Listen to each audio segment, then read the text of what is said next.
Hello, welcome back to today's episode. Today I'll be telling you about the story of the Wallenbergs. And the Wallenbergs are the people who it's a particular company and a family which owns almost the whole of Europe, and owning almost the whole of Europe, you basically own almost all over you all own almost the whole world. So this particular family, which is called the Wallenberg, acquired its wealth around there the 1930s, and also continuing forward, it's when its wealth started to grow, and until today it has maintained its position in wealth. So today I'll be telling you the story of how it was able to acquire its wealth, and how a simple idea became a brilliant idea for them to reach where they are today. So the Wallenbergs, there was a person who was a family in the Wallenberg. He was called Andreas Wallenberg, who went to the United States of America, and at that time in the United States of America, there was a depression which was happening, and at that time, this depression happening, this person learned that America it had its own banking system, unlike Sweden, which the country which he came from. Sweden had not any banking system which would help them to bank and also to fund people in their local area. So the different type of the banking system which was in Sweden, their banking system was basically which the banking system was not being able to lend people. Leave alone nowadays where banking system can lend people. You can just go to any type of bank, be it whatever bank, not even only a bank, but also circles. They can also be able to lend people. But during that period in the 1930s, the banking system in Sweden and also Europe wouldn't perform such activities.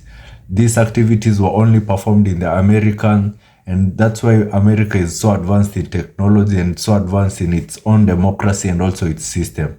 At that time where Sweden wasn't exposed to this particular type of banking, whereas in another country in America, people had already been exposed and they were already knowing on how to bank, and also banks were lending out loans to its own citizens and also to its own customers.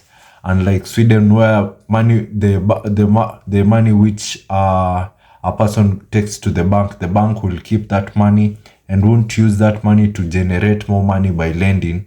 The money will just stay. When you come back for your own money, you'll be able to be given that money. The money was just remaining there solely just purposely to give it to you back. But in the United States, what these people were doing, that they were taking the money which the bankers, the people who have brought it to be banked, then take the same money and give it out as loans to other people, and that's how banks were able to make profits. And this person, Navy SEALs, saw this was a loophole in the Sweden system, and implementing this idea into the Sweden system, it will be easier, and it will help a lot, and it will help him gain a lot of wealth. So when this person went back to Sweden, he decided to tell his family and also his colleagues about this idea and what he had seen in the particular visit to the United States. And after telling his colleagues about this idea, that's when they started. They created a Bank of Sweden. I don't know its name basically, but they started a bank in Sweden. And after starting this bank in Sweden, starting a bank at that time was very easy, because it was just easy like opening just any other type of shop, be it a jewelry shop or just a supermarket. It was just easy like that. You could just decide today you'll be keeping people's money, and the government gives you a license to be a bank. Not unlike nowadays where you have to go through many processes, and these processes you have to have some particular type of money. Then there are many banks which have already taken over the market, so the competition becomes very high. So what these people and colleagues of Wallenberg did, they opened their own bank, and they were able to transact. So any type of money which was brought for them to keep for the people. They were able to lend it back to other people. And this was the best time for lending money, because at this time it was the industrialization period. And everything you see in the world right now, be it Gucci, be it Ferrari, be it Lamborghini, be it any other type of company, these things were not made today.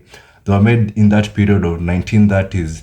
That's why these companies are so large, because they saw an opportunity. And even today, there are some companies which are made today, which in the later 2,300 over there, there will be good companies, and they will be able to be large companies like what we see today, like the Rolex company, the Gucci company, the Hublot, Patek Philippe, Ferrari, these companies which were made during this period of industrialization.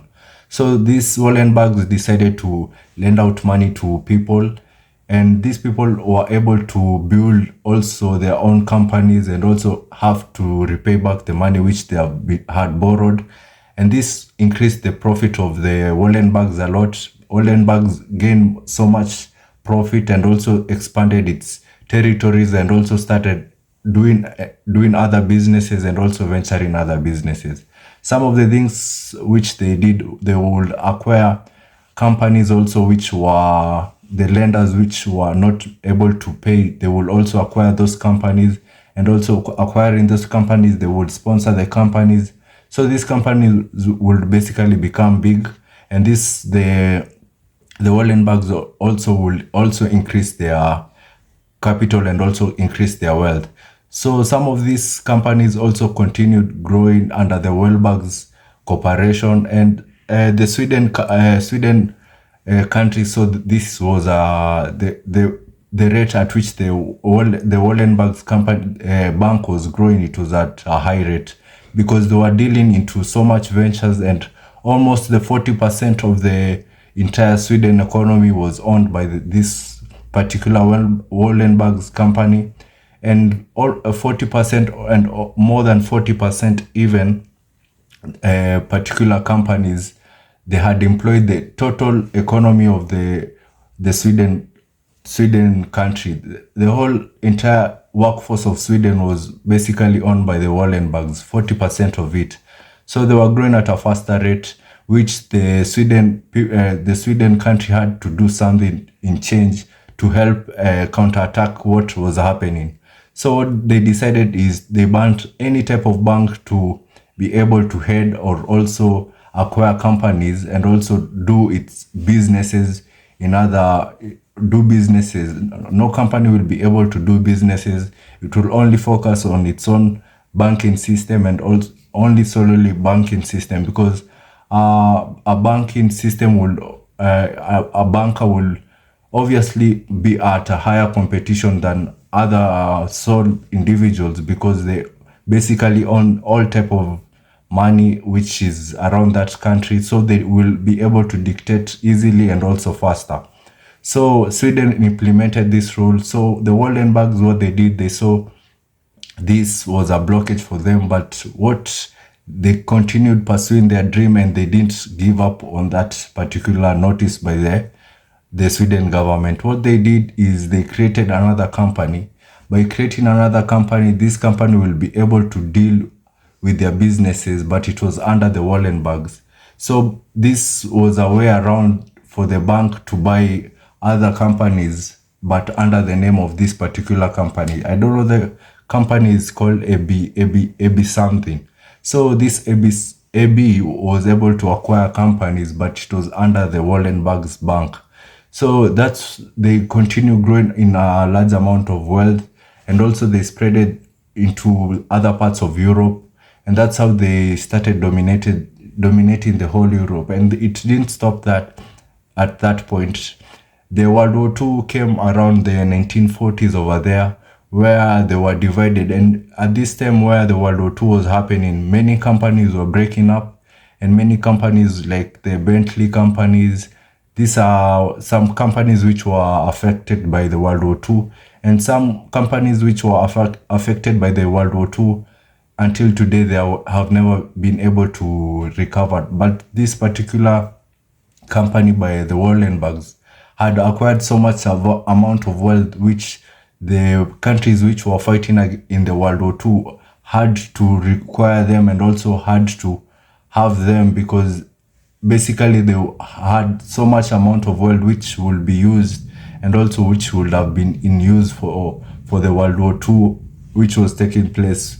So what these Wallenbergs did is they divided their company. One company went to the other side of Germany, and the other company went to the United States, where these two companies were able to divide, but there were one company which they used to play a double deal, which was accepted in the long run. So the company which had gone to the Germany side, what they did is bought Germany corporations and also Germany companies, and they had written a notice where they will tell the Germans, if any time which you needed this corporation backs, will be able to sell them back to you. Because at that time Germany was fearing, because just in case of anything happens, the enemies were able to defeat them, and the enemies were the British and also the United States. If the United States were able to defeat them, they will acquire these companies. So they were left under the Wallenbergs, and being left under the Wallenbergs, they were given in cash in return. So the Germany were given cash, and also the Wallenbergs had acquired those companies. Some of these companies are the Bosch company, which is a car producing company, and also it helped a lot in the time of Hitler and also the Germans.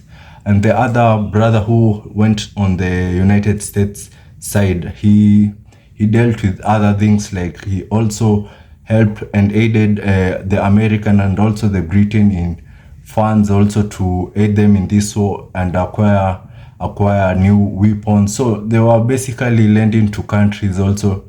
So the amount of wealth, and also it was fortunate for them, because this type of war and also the type of banking and also the type of idea came at the right time, at that time where people and also industrialization was happening. It was basically favor the nature of life was on their side. So until today, the Wallenbergs own Pfizer company, which is the leading production of medicine. I know you know Pfizer, and many more companies which these Wallenbergs own. And this company, what they did is basically, their company started around the 1930s, and obviously the founders who started the company are not alive today.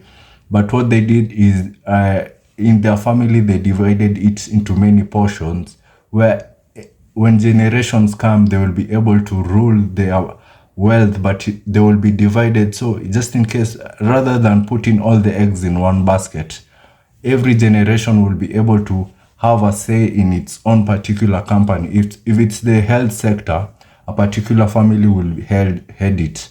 And that's why they have continued keeping their amount of wealth even up to today. And that's why they have acquired so much wealth, and also they're still acquiring so much wealth. So that's the story of the company, which owns almost half of Europe and also almost owns the whole entire of the world. And it is a better company than the Roosevelts. And this particular family is so rich in its wealth. And as I said the story earlier on, it was just a favor and also a luck of them to have that particular idea. So if you like this video, please give me a thumbs up and please subscribe, and watch out for the next video. Till we see you next time. Thank you so much.